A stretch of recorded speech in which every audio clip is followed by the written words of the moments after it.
Chapter 20. Farewell, Mr. Popper. It was a hard decision to make. Long after the visitors had gone, Mr. and Mrs. Popper sat and discussed what was the best for everybody. Mrs. Popper could see the advantages of both offers, and she pointed these out without trying to influence him.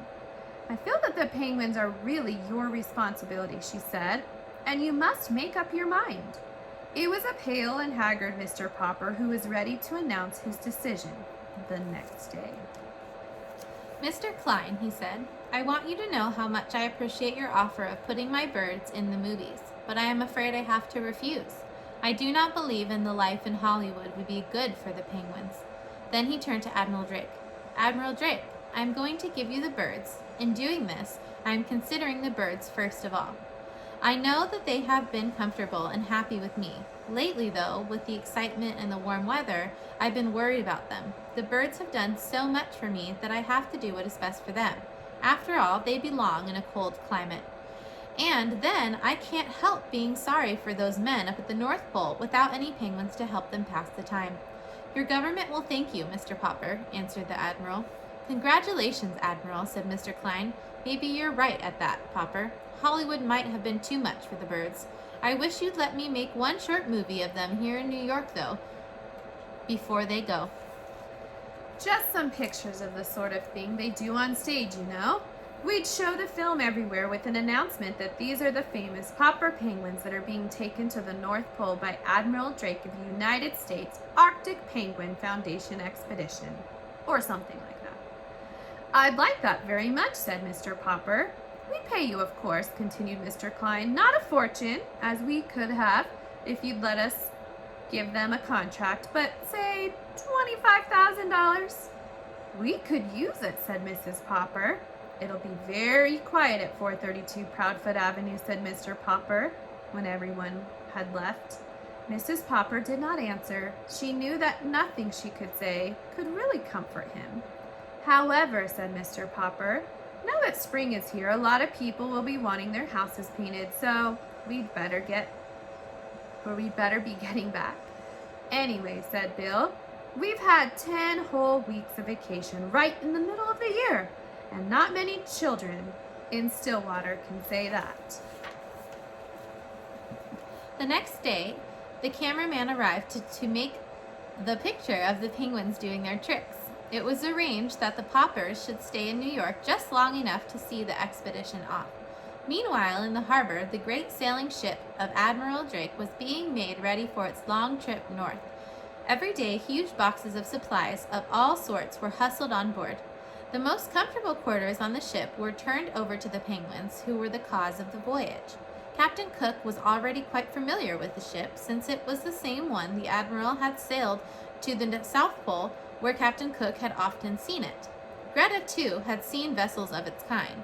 The two of them were kept very busy showing and explaining everything to Nelson, Columbus, Louisa, Jenny, Scott, Magdalene, Adelina, Isabella, Ferdinand, and Victoria.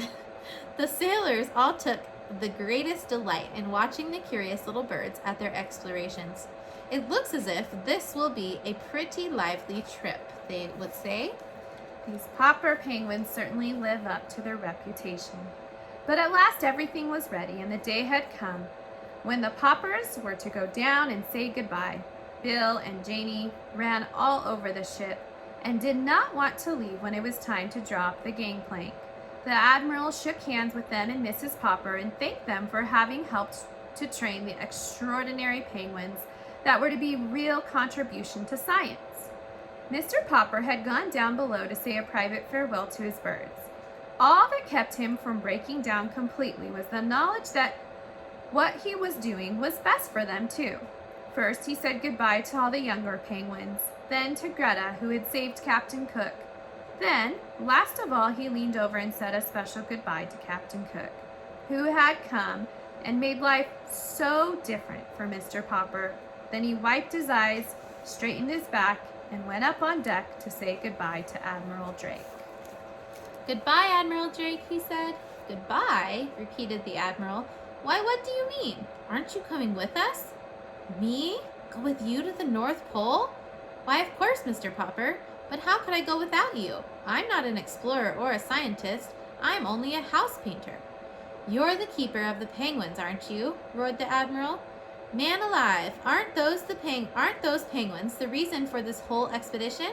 And who's going to see that they're well and happy if you're not along? Go put on one of those fur suits like the rest of us. We're pulling anchor in a minute. Mama, shouted Mr. Popper to Mrs. Popper, who had already gone up the gangplank. I'm going too. Admiral Drake says he needs me, Mama. Do you mind if I don't come home for a year or two?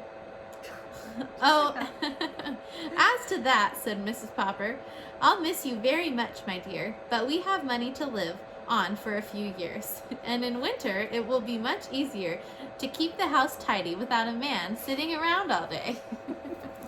I'll be getting back to Stillwater.